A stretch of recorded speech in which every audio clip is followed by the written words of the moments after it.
right, we have Zoom literate folks today. Great job. All right, cameras off. Now, if you are a parent, please turn your camera on. Let's see all the parents who are here. Hey, Matthew, Woody. You go by Woody, yeah? Okay. Susan, Sarah, Randy, Jasmine, Georgina, look at all these great moms and dads. Evelyn, I see you coming in from La Puente. Cameron, welcome parents. Okay, cameras off. If you are an educator or a youth worker or after school person or administrator, someone that works with young people, please turn your camera on, and you can do duplicates.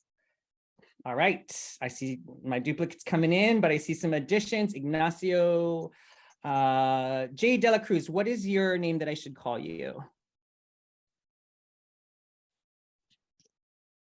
Oh, sorry, Jocelyn. Jocelyn, welcome, Jocelyn. Ignacio, Laura or Laura, welcome. Good to see all of our educators here. Gabrielle, I also see your hands up, and Angelique.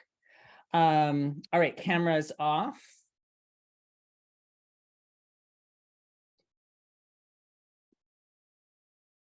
And if you care about young people and want to build your skills in order to support them, turn your cameras on. And if you're not turning your camera on to this, get out. Or you're on a freeway and that's cool too. Please take care of yourself, safety first. Elvira, if that's your name, totally understandable. No worries. Hey, Kita. Good to see you. Thanks for coming. I know that was late notice, so thanks for coming. I appreciate you. All right, so welcome. And yeah, if you can keep your cameras on, and I, again, invite all the chaos into the room, please do so. If that is not available to you today, we totally understand. And I will turn it over to my colleague and dear friend, Ren. Thank you so much, Ed. Good day, everyone. So happy to have you all here today. You are attending Temescal Associate and the How Kids Learn Foundation presentation of The Village Well, Staying Calm When Your Kids Are Not. Ed, is it okay if I begin my slide share? Yes. Fantastic. I will do that. Here we go. Oh boy, staying calm, your kids are not. That's what we got to do. You all, I presume, know Ed Center, my friend and colleague, the founder of the Village Well, and I'll give him an opportunity to introduce himself and his work in a little bit. I am your moderator for today. So if you're having any technical issues, you can private chat me, Ren Durayo. I use they, she pronouns. I would like to let you know that in addition to being here today, after this session, you will receive a follow-up email from us with resources. This session is being recorded. And you can find all of our events on our YouTube channel. Just want to let you know that coming up on March 15th, we'll be having a webinar on youth-led efforts to address mental health, which is going to feature many young people talking about the work they are doing to address mental health issues amongst teens. With that, I will turn it over to Ed. Thank you.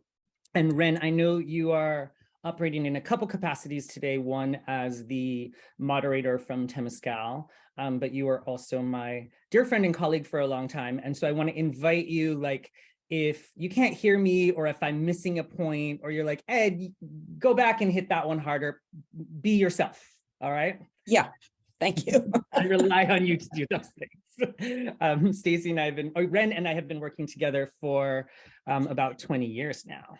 So, so my name is Ed, and I started an organization called the Village Well, and I'll get into what the Village Well is all about in a little bit.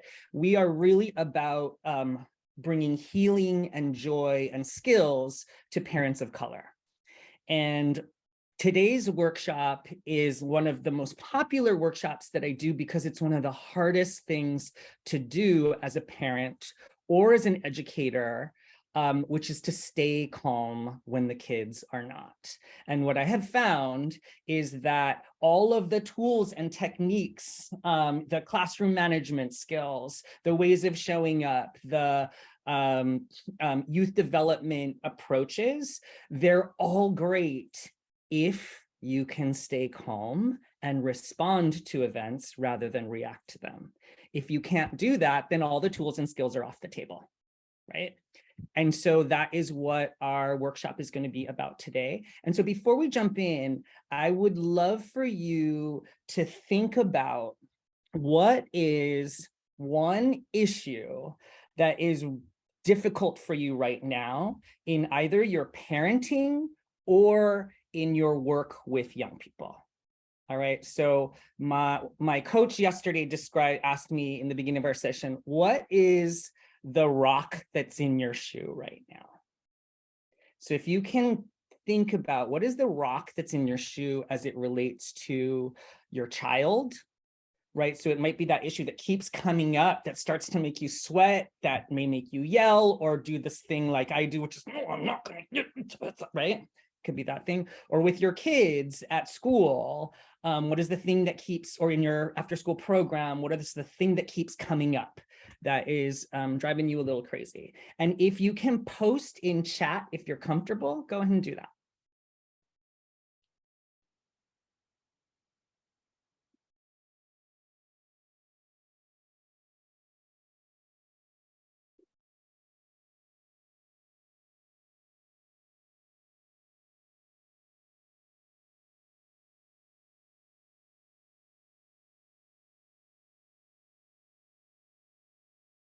So I posted my example. And so I'd love to hear your, okay, so the negativity, behavior issues, and it seems to have gotten worse post-COVID, being disrespectful, children seem to be dysregulated since the pandemic. Ain't that the truth? Sleep issues. I align with that one, Ren. Refusing to follow directions, kids shutting down, being disrespectful. Tantrums affecting other students. Yeah. These are all very real behavior issues and tone of voice, behavior issues. So yeah, all of these things are very real and difficult to deal with, right? And so what I want you to do is think about, and you don't have to post this in chat, but some of these are like behavior or aggressive behavior or disrespectful tone. Get more specific with it in your mind, right? So think about a situation that happened recently where a student used a disrespectful tone and it pressed your button, all right?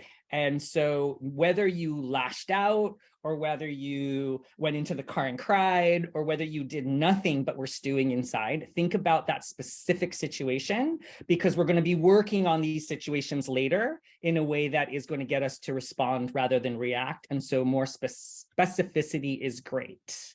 All right. But you don't have to post that in chat. So thank you. And remember these because we're coming back to them later.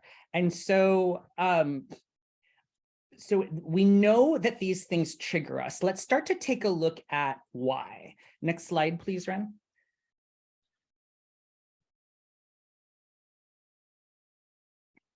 All right, so what we see here is an image that looks like it's in a supermarket.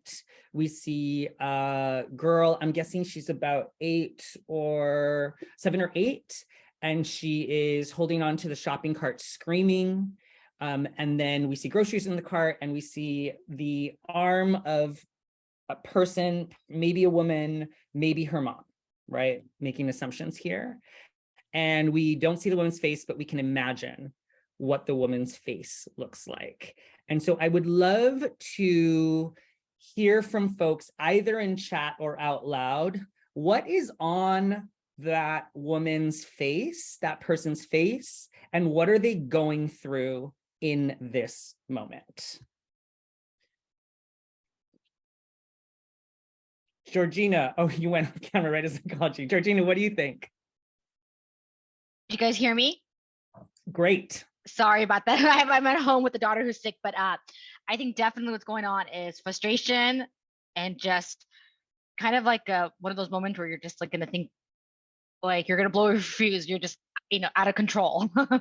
Absolutely. Thank you. Izzy, how about for you?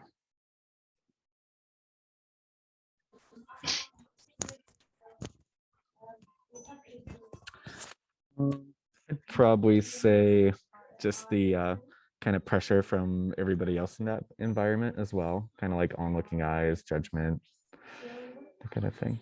Yeah, 100%, right? So she's in a public place, and so the pressure is amped up because there may be real judgment or reactions from other people, or just perceived judgments and reactions from other people, right? I imagine folks are feeling this way. One thing that I try to do when I see a parent in this situation is like give them a look of real empathy, but I think I just end up looking creepy. So I think we're going to need new strategies around that, right? So I see frustration. She's upset and nervous of how she can control the situation. Angry, frustrated, mad. Great. Okay, so like all of these things start to take over our bodies, right? And hijack our rational thinking when we're in this. And so we have a situation where the girl is not thinking rationally, and her mom may be moving into a situation where she's also not able to think rationally. All right, no, go ahead, Ren, perfect. All right, so even looking at that can elevate our limbic systems, which we'll look into in a little bit. And so let's take a mindful moment together to just calm those systems. Also, it's hump day and we can all use a little breathing. So just go ahead and breathe with the fish.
Thank you. Raise your hand either virtually or in person if you can just feel a little difference in your body after that. Yeah, maybe a little calmer, maybe the heart rate slowed down a little bit. It's really, it's a cliche, right? To say, to take deep breaths when we're feeling stress. And there's a reason why this works. So one of the things that happens when we are going into our limbic system or our flight fight response is that the heart rate starts to elevate and we do shallow breathing to get more oxygen into our bodies to prepare us to fight or flee. And so when we take deep breaths, it sends a message to the brain that, maybe things are okay. She's actually taking deep breaths. So maybe we're not in danger right now. Maybe we can look at this from a different perspective. And that's why deep breathing is often at the heart of every de-escalation process, right? By the way, this is on YouTube and I keep it bookmarked on my phone so that I can use it with my kids. in transition moments, right? So particularly right before we go out the door, if there's a transition off a screen, and transitions off screens are always awful, and transition to bedtime, this can be really helpful in focusing my my own kids, right? Okay, next slide, please. So here's what we're going to go through today. The 4 main things we're going to look at are, what are triggers and why do they happen? You're going to look at your own type of trigger. Are you a fighter, fleer, or fleer, fighter, freezer, or fawner? And we'll get into those last 2 in more detail. We're going to talk about how we reduce reactivity, and we're going to look at some tools to prevent conflicts with your kids from happening and to be able to respond rather than react when they do. Next one. All right, so let me say a little bit about the Village Well, and this is just a screenshot of the front page of my website, which is villagewellparenting.com. Ren, can you put that in chat? And also, can you unshare, please, the screen? So I want to tell a quick story about how and why the Village Well was founded. So I've worked in education and nonprofit and youth work for 25 years. So I started off as a high school teacher at Balboa High School in San Francisco, and then went to work with Ren Darayo and Sam Piha over at an organization doing youth development work and trainings. Then moved into other careers and jobs within after-school youth development and education. That's been my bread and butter for a long time. And I'm still very committed, especially to the needs of low-income young people of color. 2 years ago,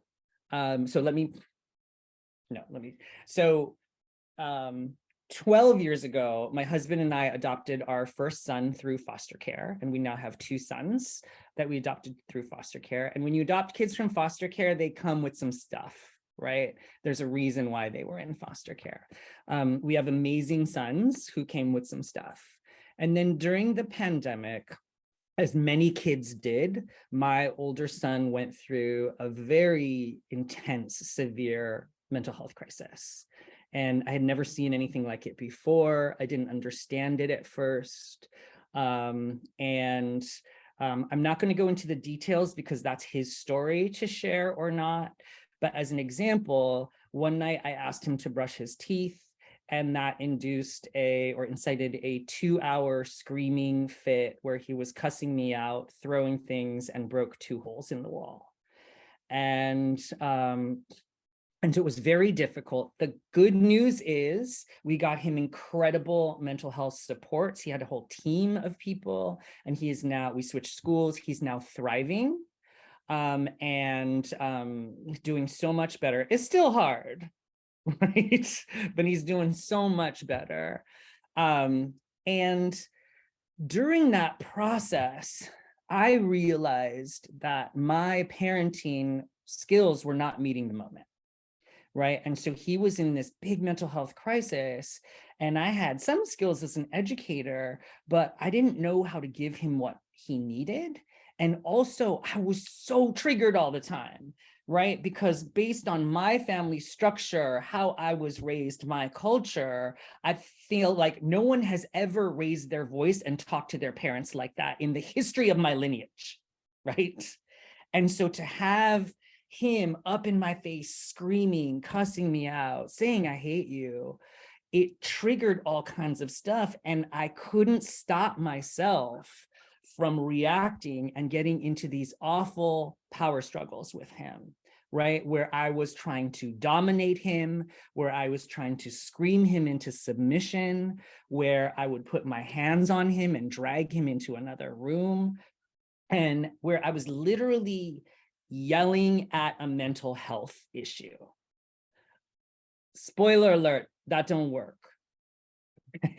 So things just kept getting worse and worse, and I realized that I needed help. And so I went out and looked for approaches to parenting that would be helpful to me. And I found this field of positive parenting, gentle parenting. It's sometimes called conscious parenting. It's all basically the same stuff, right? And a lot of it resonated with me because it's so tied into youth development and quality teaching, right? And so it's saying build relationships with your young people, give them voice and choice, connect before you correct, right? All of these things, fill their buckets of belonging and significance. And all of these things I really vibed with, right? I can believe that. And it did not help me to do the thing I needed to do, which was stay calm when my kid was not, right? And so I could learn all of these tools, but if I was super reactive in the moment, it wasn't going to help me. And the other thing that was really difficult is I didn't feel like it spoke to my culture, right? And so I was raised, for me specifically, Filipino in a Hawaiian context. And there are certain ways that my culture shows up in how I want to raise my family.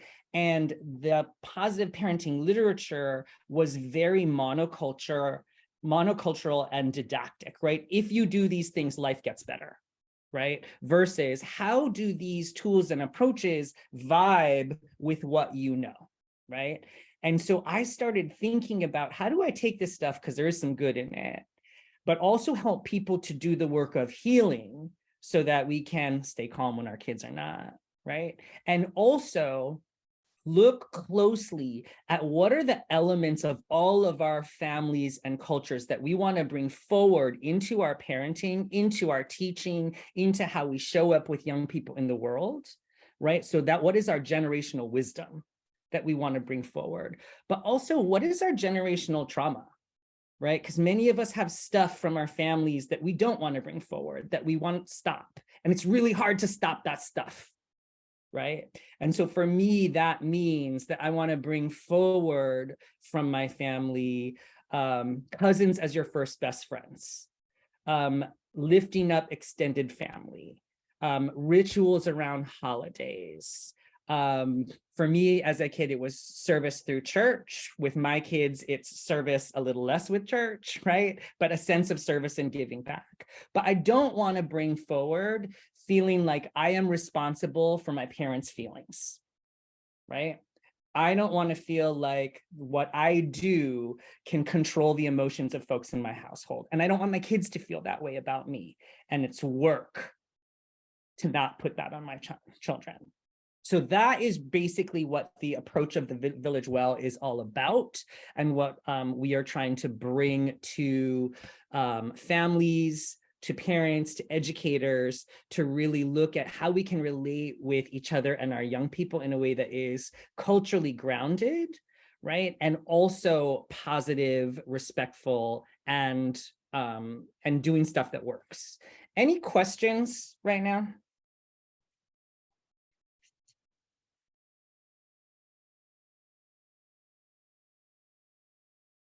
All right, feel free to pop questions in chat as they come up. And can you reshare these slides, please, Ren, to slide 9.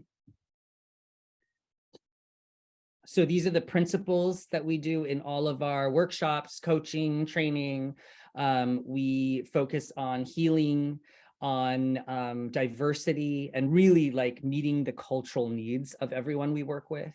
We focus on holistic wellness, which means paying attention to the whole person, but also the systems and structures that prevent us from being well, right? Like one of the things when I talk to parents, it's like I'm trying to hold it all together, and we have a society filled with systems and structures that don't support you to do that, right? Like when was the last time that the school holiday schedule lined up with your work holiday schedule, right? And we do our best work in community. Next one.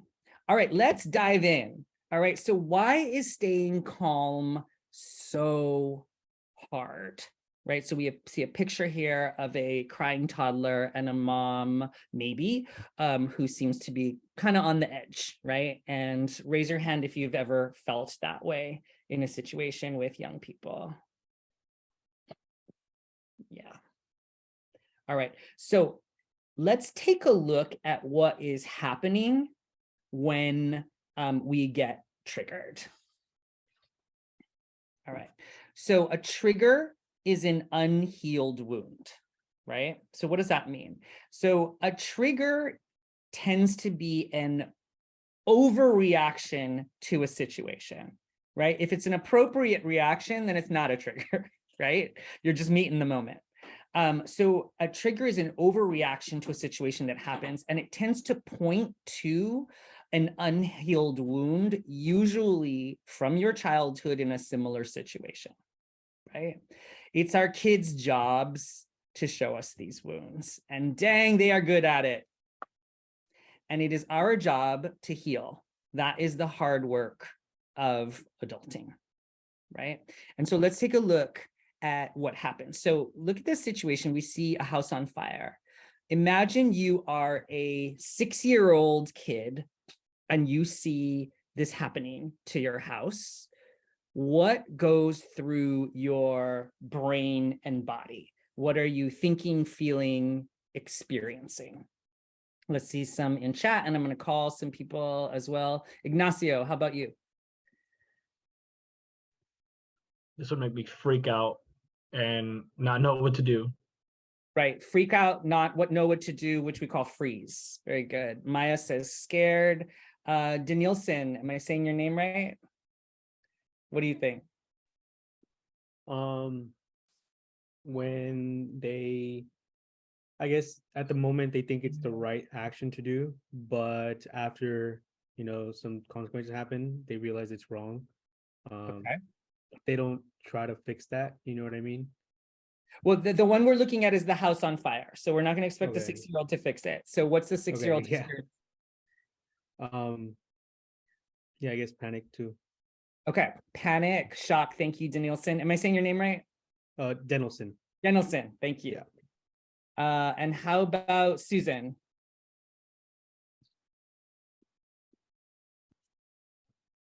Worried about everything that's inside. Yeah. So we have worry. I see worry about material objects, panic, shock. I heard freeze, super sad and crying, right? So big feelings of fear, sadness, worry, and in a situation that is likely trauma inducing, right? And so let's take a look at what's happening in that kid's body. All right. And so this is what happens in anyone's body when we go through, when our limbic system kicks in. And our limbic system is triggered by what we call the amygdala. You've probably heard of the amygdala, right? And the amygdala is your lizard brain. And when the amygdala feels that something is threatening, it reacts and sets off a whole series of physical reactions that prepare you to flee the fire, survive the fire, fight the bear, run away from the bear, right? And the thing about your limbic, your amygdala or limbic, your amygdala, is it gets first pass at any situation that happens. And so your rational brain doesn't get to make a judgment on it until your amygdala decides first, right? And your amygdala is wired to keep you alive, right? And so the limbic system's gotten a bad rap lately because of toxic stress. But I also really want to honor what an amazing, well-functioning system it is, because the limbic system is responsible for getting all of your ancestors to survive at least long enough to reproduce for generations and generations so that you could be here sitting in a Zoom meeting with me. All right, so props to the amygdala for getting us here. So let's take a look at what happens when that kid sees the fire. First of all, tunnel vision. So the kid would focus on the fire, just see that fire. The peripheral vision shuts down, which is important because if there is a threat, you only need to focus on the threat. You don't need to focus on the things around you, right? You're not going to be gathering strawberries, right, when there's a fire or a bear in the woods, right? Your lungs, as I talked about earlier, start breathing fast to bring in more oxygen so that if you go down to the liver, it can break down your glycogen into glucose, which is simple sugars, which gives you energy to be able to flee that fire or fight that bear. This is also why when we're nervous, our hands shake, because we have so much sugar burning in our systems that it needs to have somewhere to go. Our muscles tense up because if we're going to get what's it called, mauled by a bear, it helps us to take that blow. Anything that's not related to direct fight or flight, right, starts to shut down.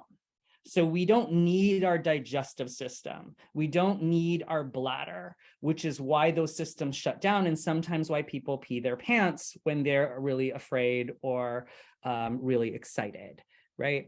Your adrenal glands produce hormones, adrenaline, cortisol will be produced later, which help you in these situations and get your body going for these big responses, and can be harmful if it's not metabolized.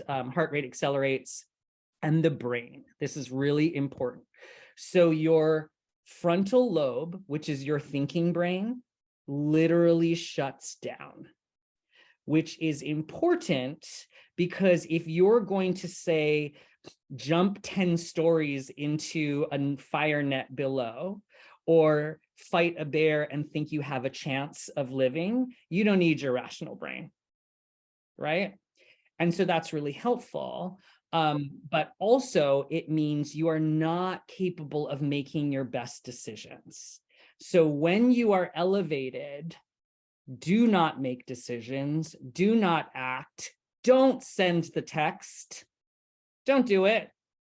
All right, think about it, and have a friend tell you when it's okay to send that text. Don't send the email, don't make a comment, don't talk back to your boss, partner, friend, whatever.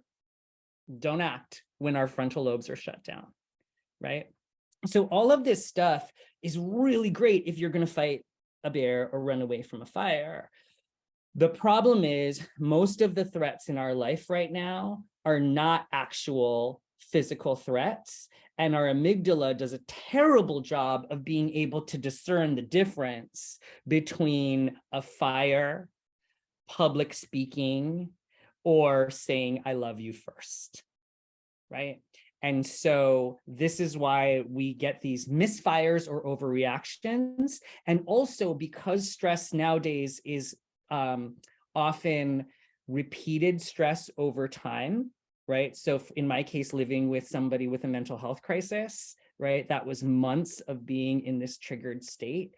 All of these reactions that can help you survive start to break you down over time, right? So an accelerated heart rate, right, can lead to heart disease. It can lead to heart palpitations.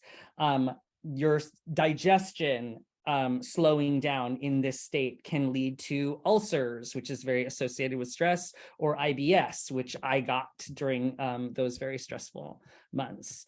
It can lead to insomnia because you're so aroused all the time. Many of us have experienced tense muscles in the shoulders, neck, and other places because of carrying stress, right? So all of these things start to turn against you if you're not able to metabolize what's happening in your system over time. And we'll get into that in a little bit. Next slide, please. All right. So what we see is when people or animals are triggered are 4 basic responses, right? And these are flight, fight, freeze, and fawn. So you've probably heard of flight and fight, so I'm not going to cover them in too much detail, but freeze and fawn tend to be newer, all right? And so I think of freeze as when, let's imagine you're a rabbit and there's a coyote.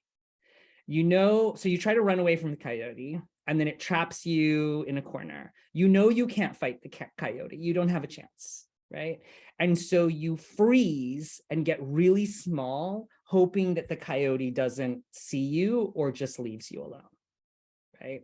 What we see is in this state, stillness, but also inside, all of the reactions are still going on. So they did this study around attachment with young people, and those that had, and I think they were toddlers, and they did this thing where they put them in a room playing, and then their parent or guardian left without telling them, right? So for the kids with strong attachment, they freaked out. And then when their parent returned, they cried, reconnected, and then went back around their business playing, right? But some of the young people who it turned out had damaged attachment, when their parents left, they showed no reaction, right? They just kept on going about their business. But then when they did blood pressure and heart rate tests, it was through the roof. And so inside they were terrified, but they were conditioned through their upbringing to understand that their parents did this, right? And so no amount of screaming was going to bring their parents back, and which had formed problematic attachment, right? And that's something that I think is really sad when I think about it. Freeze in adult life, right, can look like difficulty making decisions, feeling stuck, and feeling numb, which many of us experienced over the last 3 years, right? Especially 2020, 2021.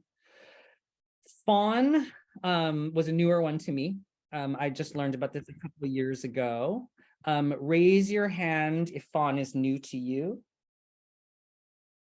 A few hands. All right. So this one is super interesting. All right. So if flight is run away from the coyote, fight is beat the coyote up, freeze is hide so the coyote doesn't see you, fawn is make the coyote love you so they will not hurt you, right? So in fawning, we see amongst people working really hard to make someone like you, actually sacrificing your own identity and grafting it on to the identity of the leader, even if that leader is toxic or abusive, right? And so we see this often in kids or partners who are in really toxic parenting or spousal relationships that spend a lot of their time trying to make the abuser or toxic person, trying to make them okay, right? Trying to make them like satisfied, happy, like me, right? And so behaviors there are people pleaser, lack of identity, really poor boundaries, right? And also feeling overwhelmed, okay? So my belief is that flight, fight, freeze, and fawn, we all do them in different situations all the time, right? So there are times where I'm like, I can't with you, I'm out of here. There are times when I lean into a situation and debate or get into it with someone. There's times when I definitely feel like numb and stuck. And then there are times when I fawn, right? It's also likely that you have a go-to response, right? And so many of us have one of these responses that in whatever difficult situations we were in as young people, it worked for us and became our go-to response. And that response may be different in different contexts. So for example, in parenting, my go-to trauma response is fight, right? My kids come at me strong, I come at them strong, right? I am prone to trying to control, to being explosive, to dominating in those situations, right? In a professional environment, I'm prone to fawning and freezing, right? And so I was in a situation a few years ago that was super toxic. And I went into this really unhealthy place of, oh my God, they don't like my work. What am I doing? And please like me, please see my value, right? And wandered in that space for a little too long. And you can't do your best work when you're in that phase, right? And so it's likely that you have a go-to response in different situations. So I want you to think about, in the situation that you thought of at the beginning of the training, the rock in your shoe, right? In that situation with young people, whether they're your kids or the young people you work with, what do you think was your response then? And is it your go-to response? All right. So if you feel comfortable, go ahead and write what that response is in the chat.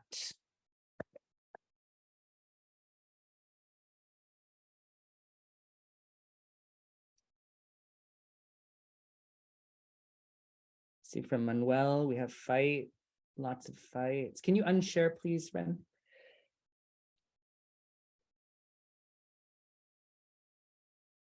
Lots of fights, a few flight. Our first freeze came in there. Fawn from Woody. Woody, did you know about Fawn before, or was it new to you today? That was a new term for me today. Thank you. Great. Ren says they cycle through all of the responses, definitely. Mix between fawn and fight.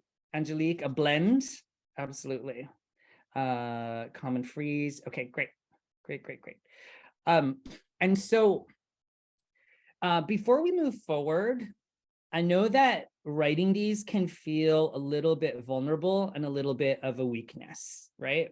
And so the first thing that I want to acknowledge is this is a powerful response that has gotten you here today, right? Whatever you went through, and we all got wounds, right? Whatever you went through that was difficult, this reaction helped you to get through it. And so if it was fighting your way through bullies at school, or if it was fawning to please a parent with some toxic traits, right? Whatever those things, it got you here, and congratulations, it got you here, right? And so pat yourself on the back, like really pat yourself on the back and congratulate yourself and acknowledge that response for getting you here. And now we're grown-ups and we get to look at, is that response still serving me? Right? So this is the response that helped me get to a certain point. Now, when I go into that seemingly automatically, is it what I actually want to be doing? And is it still helping me? Right?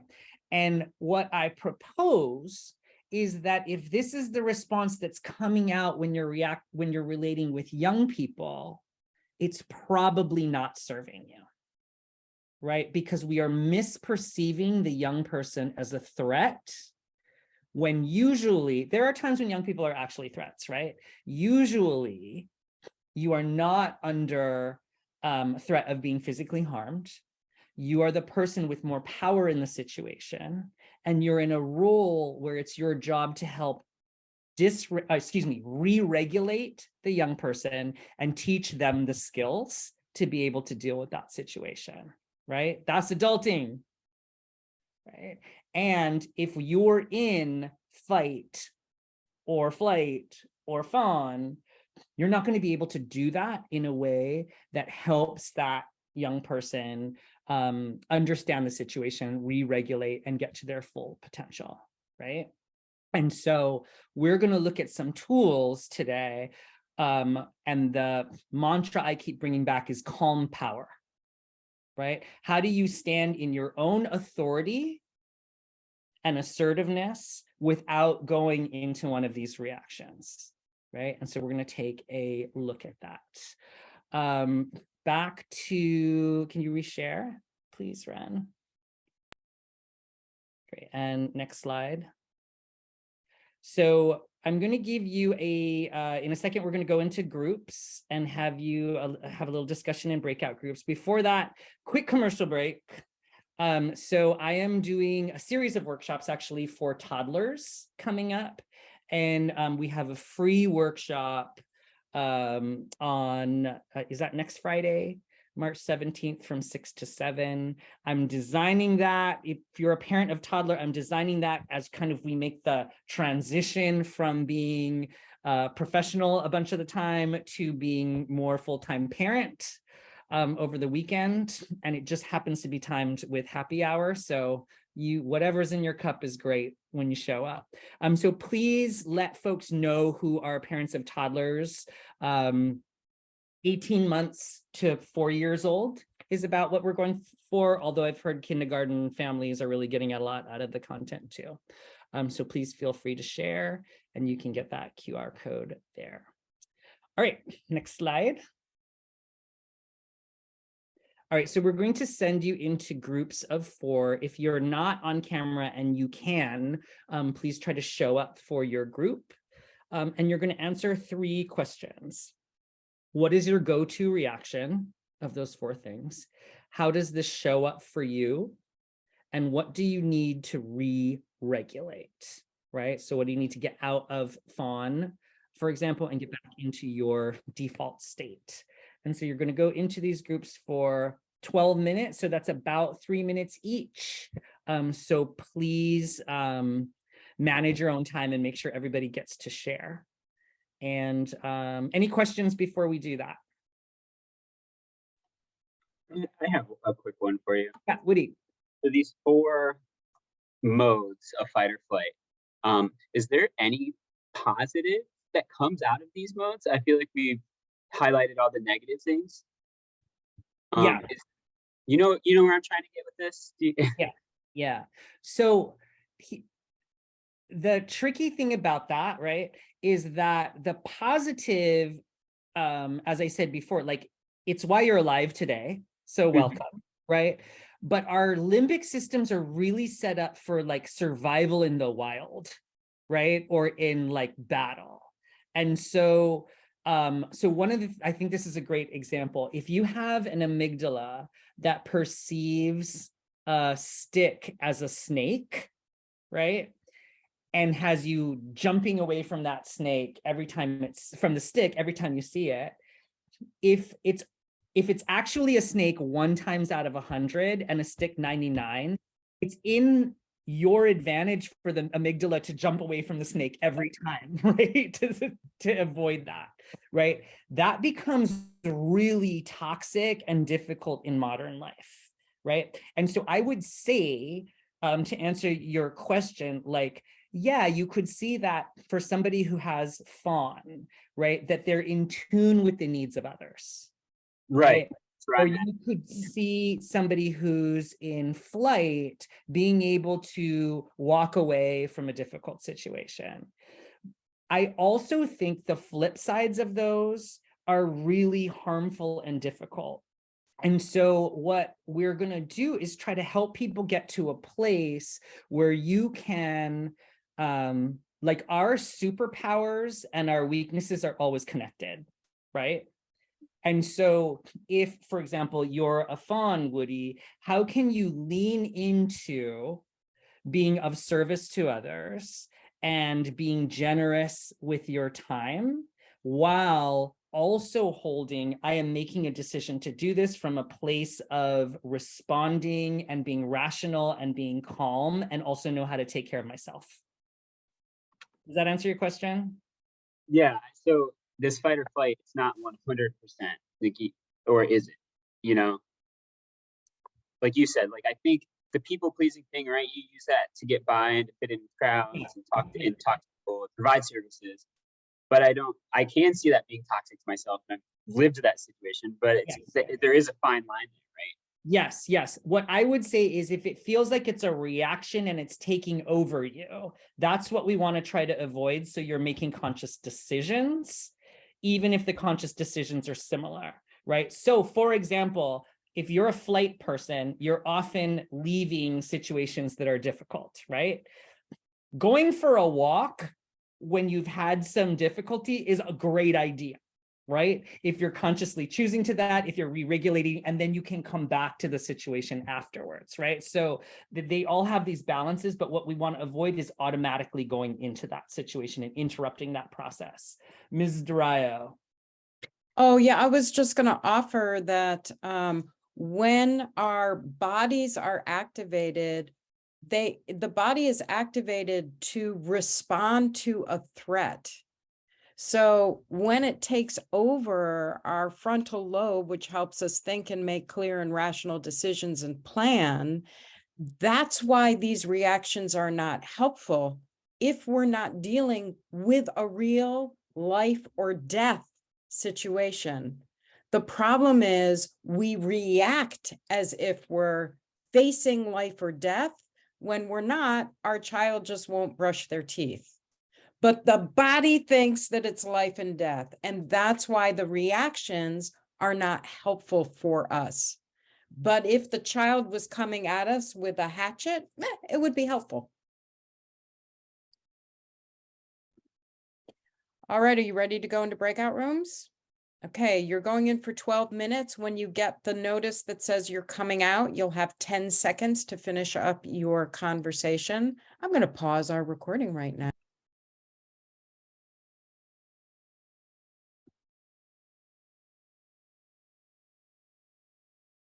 And here they come. Welcome, welcome.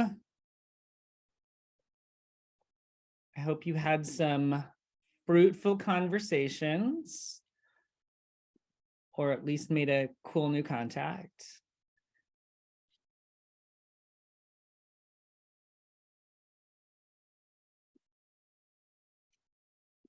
All right, I'd love to hear from 3 people. How does your trait, your response, your trigger response show up for you, and what do you need to re-regulate? Any volunteers? I can share. Great. Angelique? Yes. I mentioned how fawning, I work with middle school, so it's easier to fawn with when having, issues with that age of students, because you want to have that fine line of them respecting you and like feeling comfortable with you.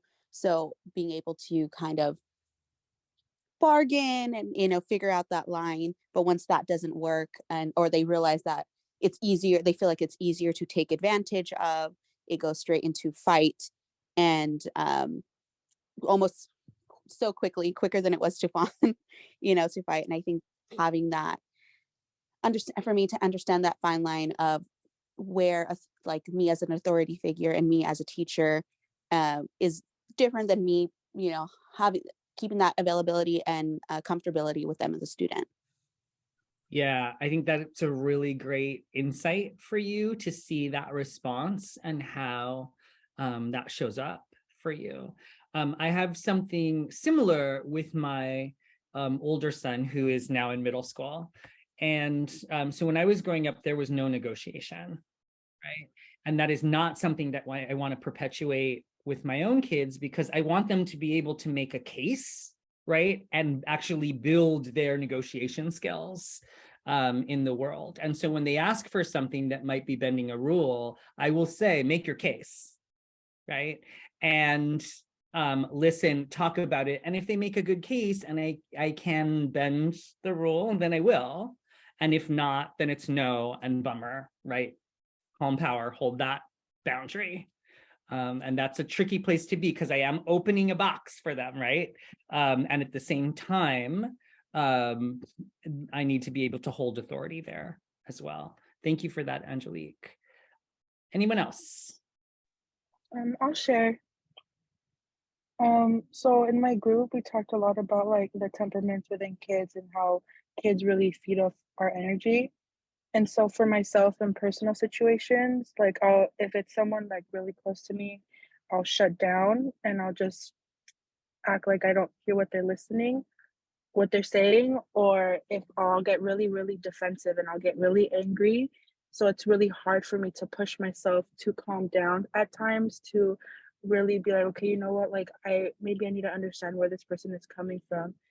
And when I shut down, it's kind of like a generational curse because, like in Hispanic households, when you're getting told something, you're taught to sit there and take it. And if you say something, you'll get in trouble. So when someone's telling me that I feel like that I'm doing something wrong, like I'm like, okay, whatever, I'll just listen. But with the kids, like obviously, like we can't do that. And I don't want them to feel like maybe at home they're not being heard. So at school, I want them to feel like they have a voice and can be heard. And like you said, like if it's wrong, I'll be like, okay, I hear what you're saying, but you know, you still shouldn't have done it.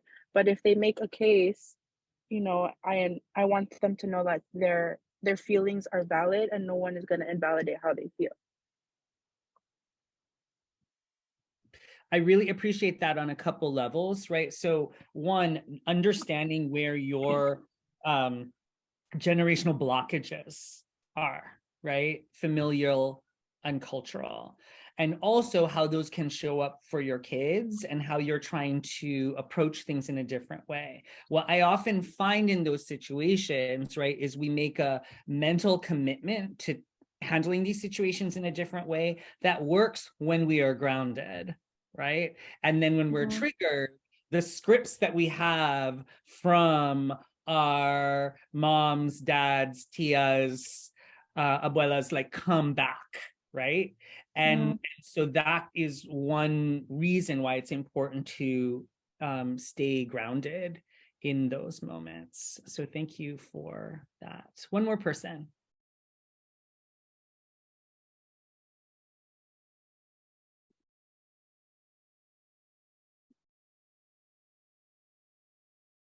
I'm gonna go as Tiffany, are you there? Tiffany Garcia, if you can hear me. Yes, I am. Hey, anything you'd like to share out? Yeah, my group, we just talked about how it was like our responses differ between like at work and personal. At work, we take more of a professional stance. And what helps us a lot to get through it and to not get caught up in our emotions is just having like a procedure in place and knowing how we should be acting when certain things come up. Great.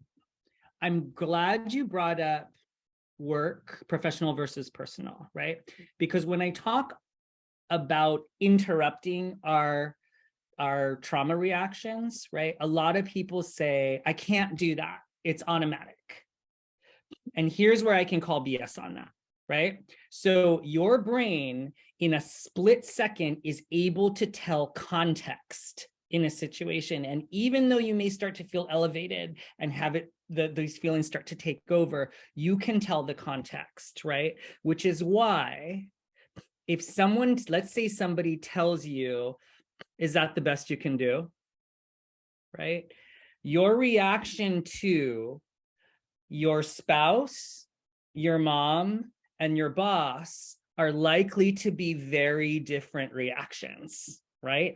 What you do in that moment is likely to be very different, even though the statement is annoying and inappropriate from whatever source it's coming from, right? But you're probably not going to cuss your boss out, where who knows what you're going to say to mom or spouse, right? And so that split second gives us a chance to interrupt the reaction and choose a response. So we're going to look at a couple ways of doing that right now. So if you could reshare the slides and go to 17, please. Thank you. Those are 3 great comments. Okay. So one of the things that we want to do, which is important to keeping calm in the moment, as well as metabolizing the hormones in our body, right? The adrenaline hormones and cortisol that create toxic stress, right? Is what we call closing the stress cycle. Right. So again, if you see that fire, right, and let's say you're trapped and you escape, right, there's going to be a moment, like it's terrifying, it's scary. And then there's going to be a moment where you're safe, where you probably break down crying, right? Because crying actually metabolizes emotions. Important to recognize this in yourself and in kids, that when there are tears, that's the start of healing. right? And so we want to encourage that and let ourselves process through that, right? We don't cry when we're fighting the bear, we cry when we're safe from the bear, okay?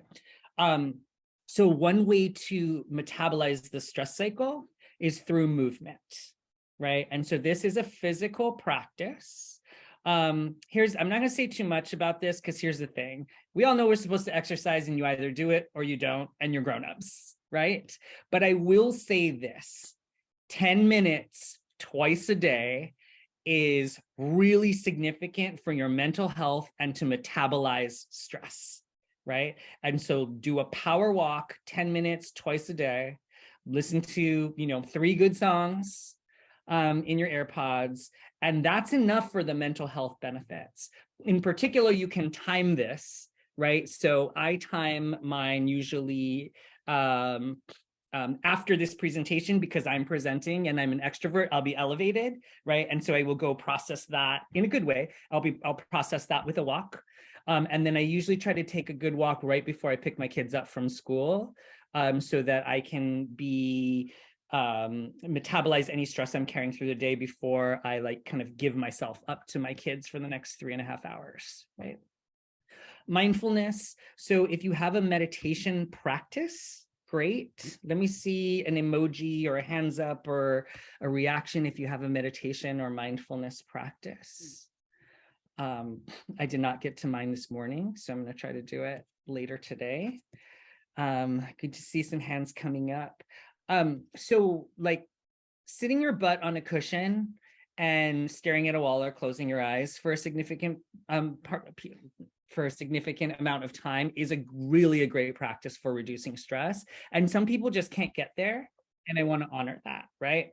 One of the things that I have found to be really effective is going outside without my phone and just noticing colors, right? And so I'm just going to notice everything red.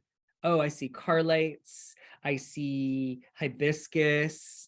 I see the paint on this wall. I see that person's shoelaces, right? And so what that does is bring you into the immediate moment, right? So engage the senses. I try to listen to bird sounds, see if I can find the bird, right? You can think about smells. And so these are just ways of bringing yourself into the present moment. Mindfulness works as a stress reducer because most stress, unless there's a fire or a bear, right, is about thinking into the future or thinking into the past, right? We're upset about something somebody did, or we're worried about something that might happen.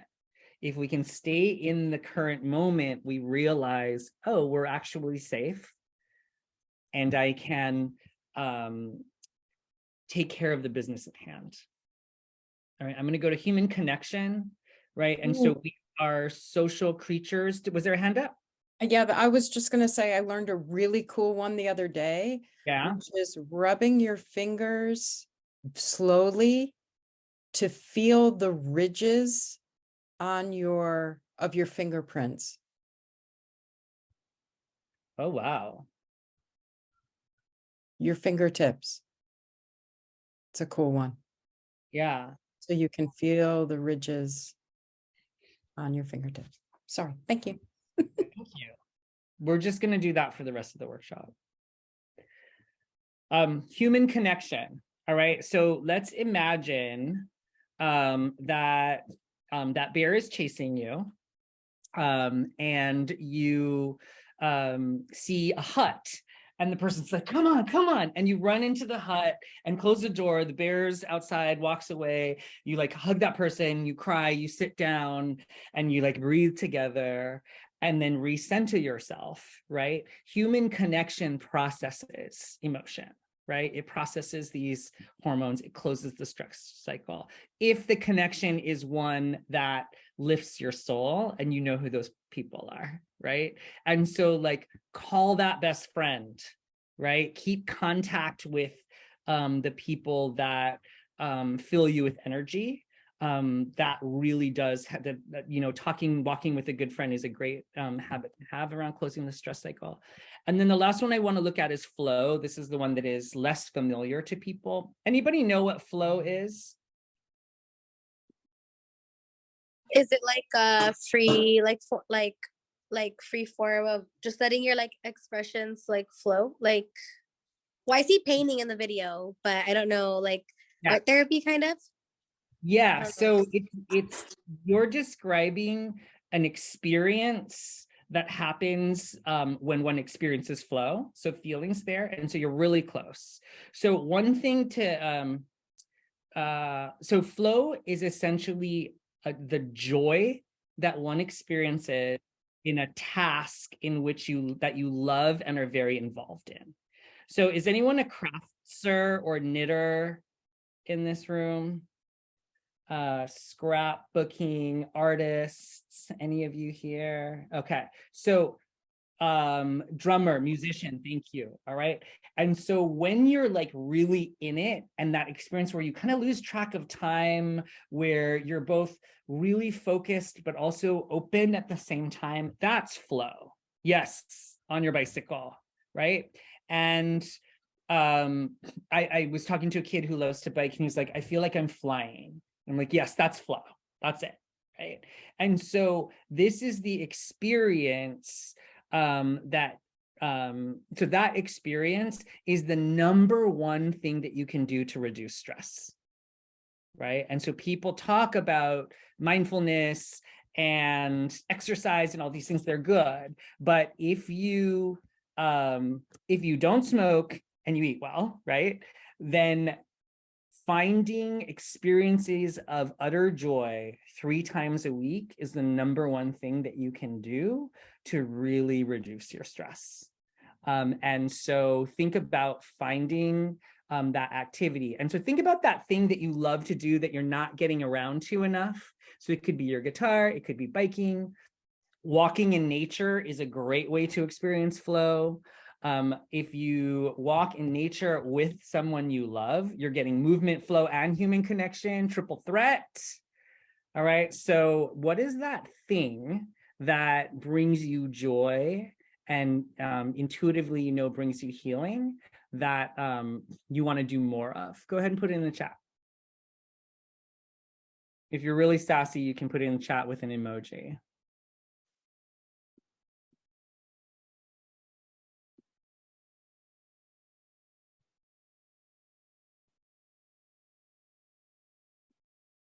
Reading more, beautiful. Writing, that's a good one, Ben. I don't experience the flow when I write. I like having written. I hate the process, but I feel accomplished when I'm done. Sunrise stroller walk, excellent. Guitar, musical theater. Oh, that's a good, you know what, a couple years ago, I went to this, like pre-pandemic, I went to like a sing-along, like a Christmas sing-along for Handel's Messiah. I was so nerdy and I was so into it, and I have such a crappy voice, but like I totally experienced flow. Journaling, biking, listening to or playing music, laughing is amazing, reading, traveling, meditating, musical theater, guitar, beautiful. All right, so make a commitment to do this a little more, all right? And you can tell those around you that you're closing the stress cycle, and it's important for your mental health. Okay, so I'm going to spend the next 10 minutes talking about scripts, which is a specific way that we can interrupt the stress cycle or interrupt our trigger response. And then from there, we're going to go into Q&A and discussion. All right, next slide, please, Ren. So what is a script? A script is a phrase that you practice to use in a triggered moment. So think about that situation you were in, you thought about earlier in the beginning of the workshop. And think about how you reacted. And now, having gone through our triggered responses, you know a little bit more about the pattern of how you react, and you can see how it aligns there. All right, so a script is a phrase that you practice in a triggered moment. It's a phrase that is short, clear, and positive. So for example, and this is one that I've used, this is a personal example, is moving from, how many times do I have to tell you to clean up your mess? To, tell me your plan to clean up that mess before TV time. Right? Both of them, neither of them is the cleaning the mess negotiable, right? That mess still needs to be cleaned up. In one, I am elevated. In fact, I felt my ears get warm even acting it out, right? In the second one is what I'm talking about with calm power. Tell me your plan to get that mess clean before TV time. I'm asking a question. I'm putting the onus on the kid, right? Another one that I learned that I use is how can I support you? How can I support you to get those dishes done? How can I support you to get your homework done? How can I support you to do all the things that you need to do before bath time or before bedtime, right? At least one of my kids has ADHD. And so what I know is that he gets overwhelmed with the amount of things that he has to do, right? And so even though I feel like you made the mess, you should clean it all up. When I ask, how can I support you? He may say, can you help me clean up? And I'll say, yeah, I'll help you for 2 minutes and then you do the rest, right? The truth is it only takes us, both of us 2 minutes to do, right? And then he might have 3 more things to put away because it's not as overwhelming as he thought, but that helps him to break up his sense of overwhelm and feeling boxed in, right? Notice I'm not trying to overpower him through his ADHD, right? That's not fair. I need to help him build the skills, right? But I'm making it clear that it is his responsibility and I can support him, all right? So what is a script? A phrase that you practice, short, clear, positive, and there's an example. Why do scripts work? So think about that fire and the 5-year-old kid, right? And the reaction that that kid went through, or 6-year-old kid, all right? And how would your reaction be different if you were one of these people? Next slide. Oh, there's the fire if you were one of these people. Next slide.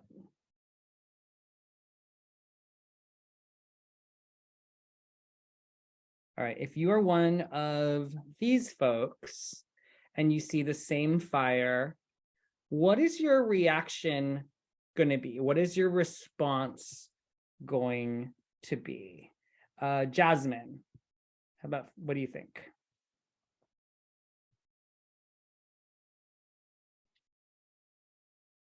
Ed, I'm not clear on the question exactly. Oh, okay. So we think about how the 5-year-old responds to that fire, right? With fear, terror, all the adrenaline. If you're one of these people and you see the same fire, what is your reaction going to be to the fire? How will you respond? Kind of like be already ready, know what to do. Yeah. They've spent probably years preparing for a moment like this, right? Very good. How about Brisa? Am I saying your name right? Yeah. How do you think they're going to respond? I mean, I feel like they would have fear as well, but it's their job not to like show it. Like they're trying to make sure you're okay. If that makes sense. Yes, yes. That's a really important thing. I'm going to get back to that in a second. And I also see Woody wrote, they're rolling through a checklist on how to react, right? So I want what you said, Brisa, if I'm saying your name right, is really important. They're going to have fear also, but the fear is different. So they're still going to have an increased heart rate. They're still going to breathe heavier, right? They're still going to have this reaction, but they have trained for this moment. They have practiced. So they may be almost excited, right? Because it's game time, right? And so they're going into this situation, they're seeing the fire differently, for one. They're seeing more than flames. They're seeing like how it's, they're analyzing the fire and understanding how it's taking the building, how much time they have, how they can attack it with different tools that they have. They're paying attention to who's unsafe and how to prioritize those people. They're thinking about calling for backup, all of these things, right? And so it's a very different level of response because they've trained for it, right? Primarily, they're going to go towards the fire, not away from it, right? Taking consideration of their safety, right? Another example, so instinct is if somebody throws something at your head, you're going to either duck or block your head, right?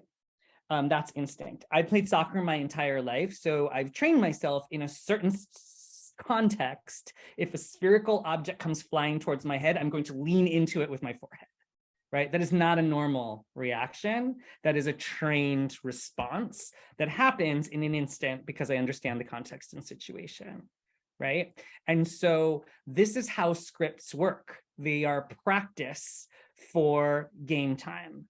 And so think about that situation that you thought about before in the beginning of this training, and think about how do you wish you had responded to the situation, or how would you like to respond to the situation the next time it happens? And specifically, what are you going to say when that situation happens? So if you get an annoying tone from your kids, instead of snapping at them or freezing, what are you going to say in a way that says this isn't appropriate and it's not okay, but you retain your calm power, right? So just take a minute on your own and write down or think about what that script is. Ren, can you go to slide 21?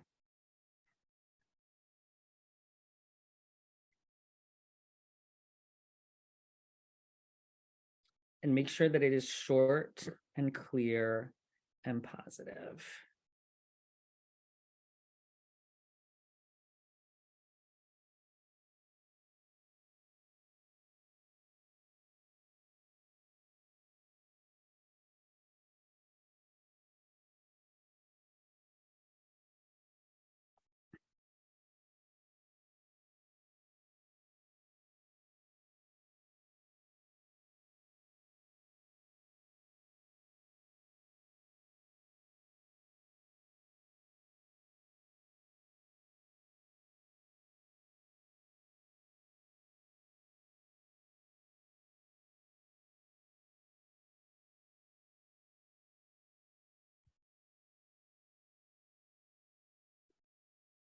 So I will share quickly that I gave the circumstances of what was going on with my older kid in the thick of the pandemic, where he would lash out and I would lash back. And what I trained myself to do is to have a script, which was, I see that you're substitute or enter feeling. It's not okay for you to talk to me like that. I'm going to give you some space to calm down. And then I would exit the situation and come back when we were both regulated, right? So instead of, you can't talk to me like that, how dare you, getting into the cycle of punishment, right? I'm taking away, you lost a day of screen time, now a week, now a month, now a year, right? In getting caught up in the cycle, it was, whoa. I see that you're really upset right now. It's not okay for you to talk to me like that. I'm going to back up. And when we're both calm, we can see how to fix the situation, right?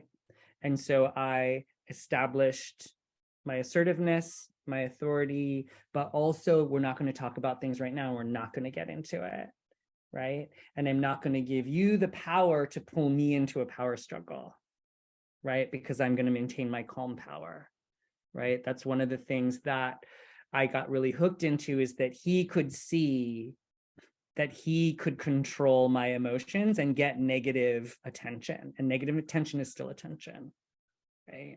And so I was cutting that, breaking that cycle. All right, go ahead and enter your script in the chat. And we don't need to know the context, just say what you want to say in the situation. Again, short, clear, positive.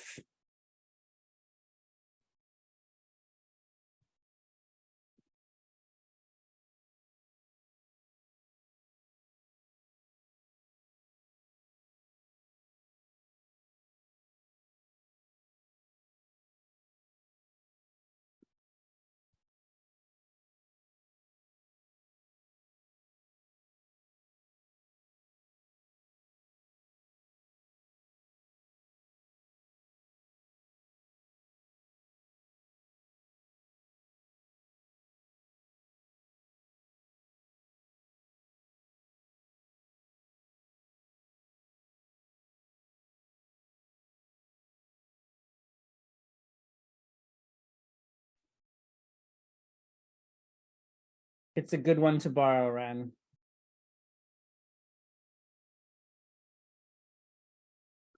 Aaliyah, questions are really powerful. Tell me your plan to clean up the mess.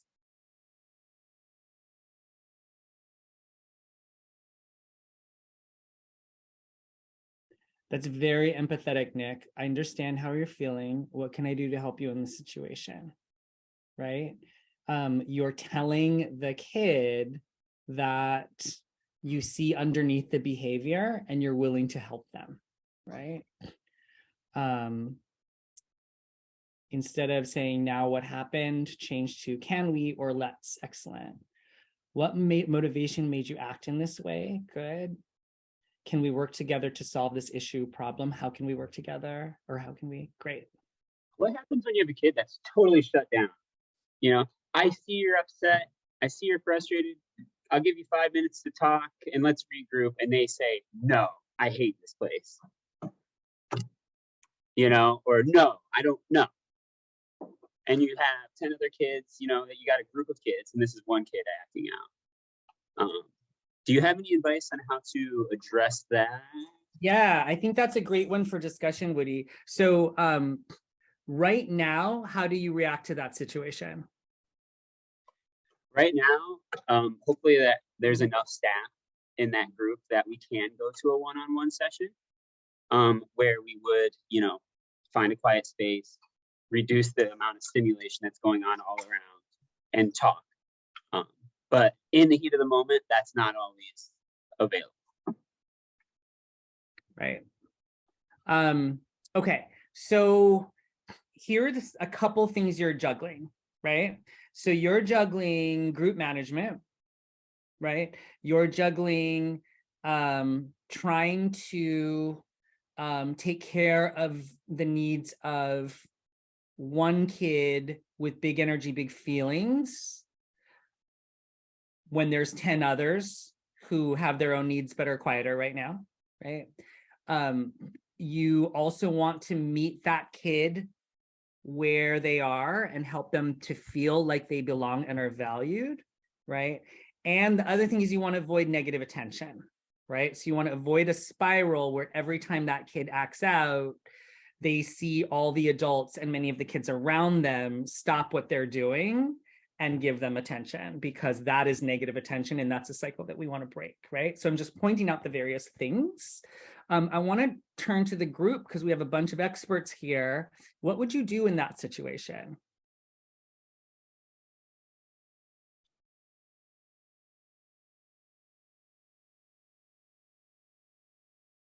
Any ideas? Help your friend out.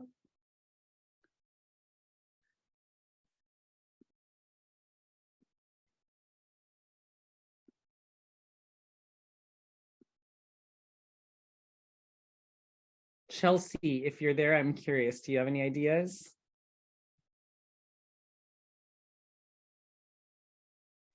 Hey, can you ask the question again?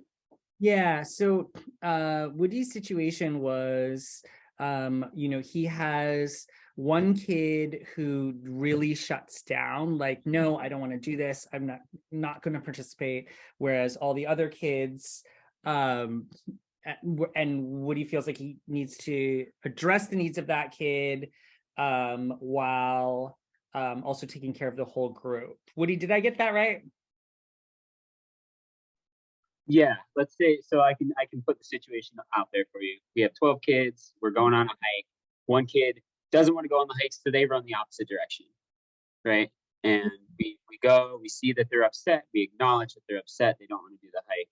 We put our script out there, and they say, "No, I'm not doing this," to your face. I got 10 kids waiting to go on the hike who are seeing this negative behavior happening, might be feeding off of that negative behavior, to get irritated and just how we could better address the situation without saying, what, it's time for you to go home, or you're not calling, not giving up on that child. Yeah. Oh, sorry. I hear the question better now. Can I chime in? Yeah. Okay, so I would ask him or her, like, what are three things that you need right now, and like I will see if I can provide you with one of those things, and like try to like get them to walk like with you, and then if one of them seems possible, I would try to give them like a little, okay, well, let's go on this hike, let's try to figure that out, and like see if at the end of the hike we can get that for you, or like something like that. So I wouldn't just ask for one thing in case it's like impossible, but three things, really make them think about it. Maybe give them some time to think. Not too long, of course, because you have a whole group waiting for you, but yeah, I would start there. Great suggestions. Thank you, Chelsea. Cameron, we'll get to rewards in a second. I think that's a great proposal. I also see this in chat. I know you're all having fun, but we're going to do blank in 5 minutes. Let's see how long it will take us to clean up. Okay, so that's for a different situation. And Denelson, maybe you can talk to the students' close friends and have them try excellent peer motivation, also good. So Woody, I'm gonna take, anyone else want to chime in? Let me hear any other thoughts. Yeah, I would like to. Yeah. Is that Tiffany? Hey. So it would kind of depend. So if you have other staff with you, I would maybe let your other staff, like your colleague, take the group, and you can sit with the youth and talk it out.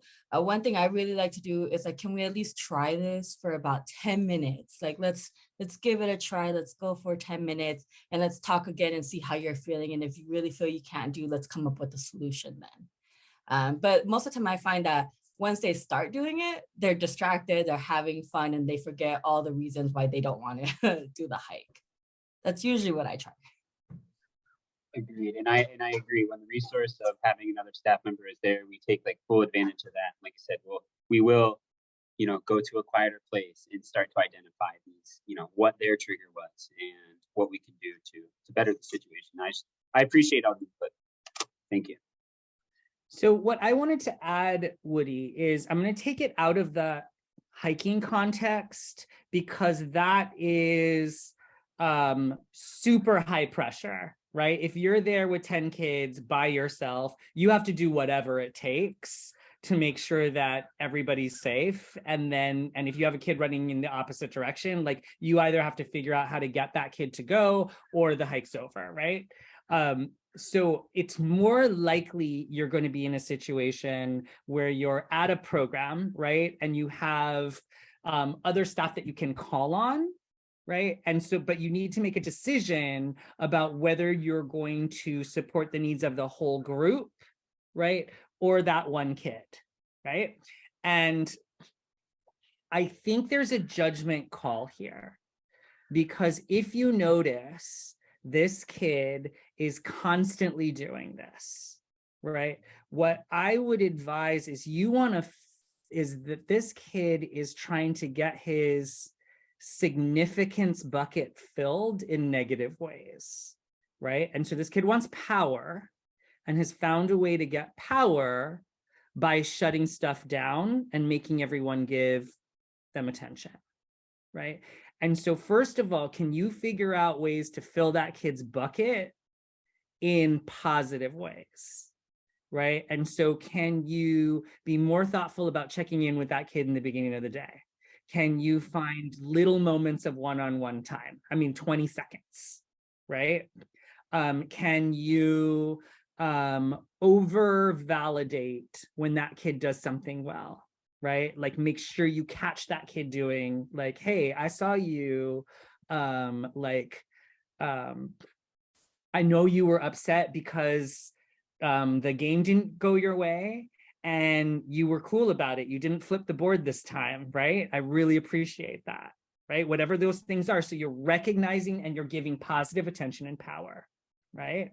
And then in the negative moments, you're trying to shut them down quickly and not giving them power, right? So for example, right?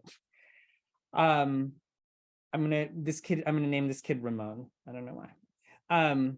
So Ramon, I see that you're refusing to play this game with the team. Here's the thing, we're gonna move forward in 1 minute and you have the choice to join us or not. The choice is yours. All right. And the choice of yours is really powerful because you're giving power to the kid, right? And you said 1 minute, so then you're gonna time 1 minute. And here's the important thing to remember. The first time you do this, Ramon is not going to do it within a minute, right? Because they are going to challenge you, right? And so what's likely to happen is at 1 minute and 10 seconds, Ramon is going to say, okay, I'm going to come with the team, and you can't let it happen. You have to hold your boundary, right? Because you're sending a message to Ramon and the rest of the group that Woody don't play, right? You are compassionate, you are open, you are accepting, but you set a boundary and you're holding the boundary and you can hold it with compassion. All right, like, I'm really sorry, we said 1 minute, you didn't do it. You're not going to be able to do it this time. I really believe that you're going to be able to do it next time, and I'll help you. I see you're frustrated. I get it. I get that it sucks, and I'm sorry. And next time we'll be able to do it, right? Right? Because the next time, Ramon is probably going to step up at 58 seconds, right? And then in the future, they're going to know, okay, Woody holds the boundary. I'm not going to test this anymore while I'm getting my bucket filled in positive ways from Woody and other staff in other ways, right? And so as much as possible, if you can, figure out how to do that positive filling. I'm going to tell a quick story. So I was teaching a class and it was first graders, I think. And like I was a presenter on a weekly basis in this class. And I would ask questions. And I had this one girl that was really smart, really high energy. And she always wanted to volunteer and had the answer to every question. And if I didn't call on her, she'd get really upset, right? Like she didn't have the skills to understand that this presentation wasn't a dialogue between the two of us, right? And so what would happen, I probably called on her, I don't know, a quarter of the time, but when I didn't, she would go, oh, man, right? And was really demonstrative and disruptive and like visibly upset. And so I tried to talk to her. I tried to not get annoyed with her. And then I had this thought and I was like, oh, so what I did is before the next workshop, I went to her and I said, here's the thing. When you raise your hand, I'm going to hold a number on my leg. And whatever that number is, that's how many people I'm going to call on before I call on you. And what that did is we had an inside thing now. Right? I was communicating something just to her, like the dialogue that she thought it was. Also, it gave her the safety to know, like, oh, he has 4 fingers up. He's going to call on 4 people. Right? And then sure enough, after 4 people, I would call on her.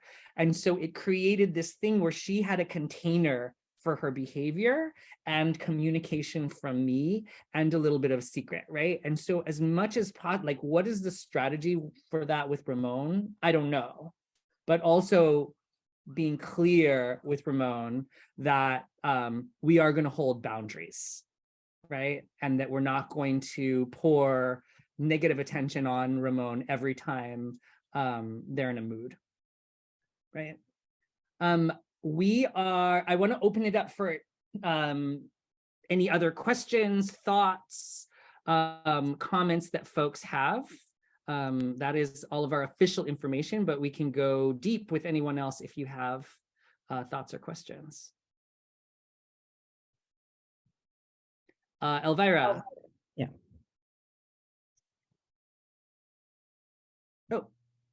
Oh, you're on mute, Elvira.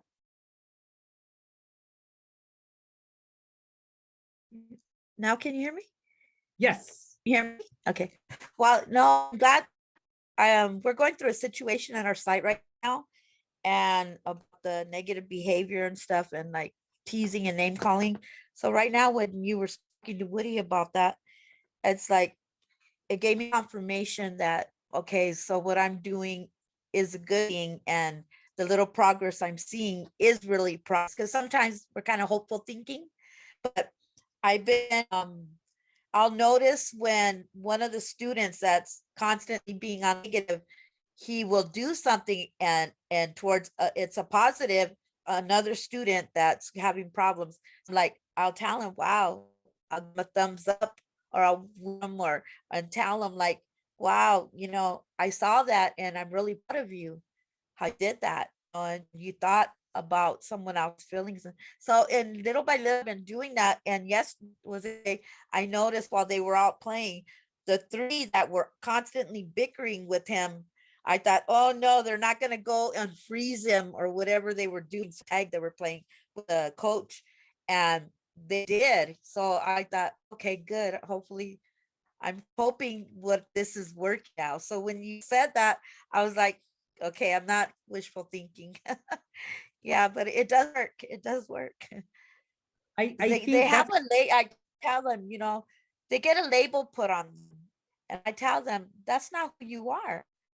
You know, be who you really are, not people want you to be or only things they see, because I see a lot more. And yeah, and so now the problem kids, they're like, aren't we friends? And I say, yeah, we're best friends, but there's a line you don't cross, or there's a boundary, you know. Oh, they're cool though. They're good. I love them all. for kids that misbehave a lot, right? There's two things going on. There's, Communication. can I get power through my misbehavior, right? Or sometimes it's just skills. Like I don't have the skills to control that I want to speak up every time or out of turn, right? So there's the skill piece, there's power, but there's also when I misbehave and I'm corrected, will this adult and my peers still like me? Right. And so that's what you're modeling. And that's what we were pushing with Woody. Fill that bucket. Like, I like you. You're a great kid. You do these great things. And this thing, not cool. Right. And so we don't use this type of language, or we don't touch people without their permission, or we don't call people names. And you're still my guy. Right. And so like that is the piece that's important. You want to fill that bucket up and you want to hold the line on behavior, right? Because we're creating a container of respect, learning, positivity, development, growth, and we won't sacrifice kids' safety within that container. So thank you for that, Elvira. Anyone else?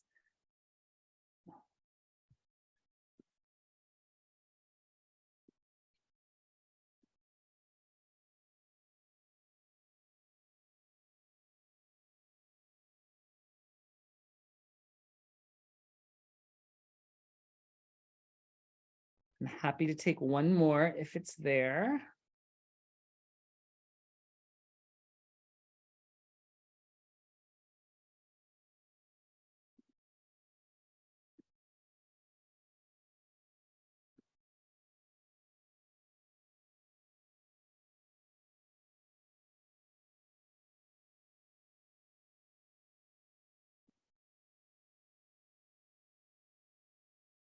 All right.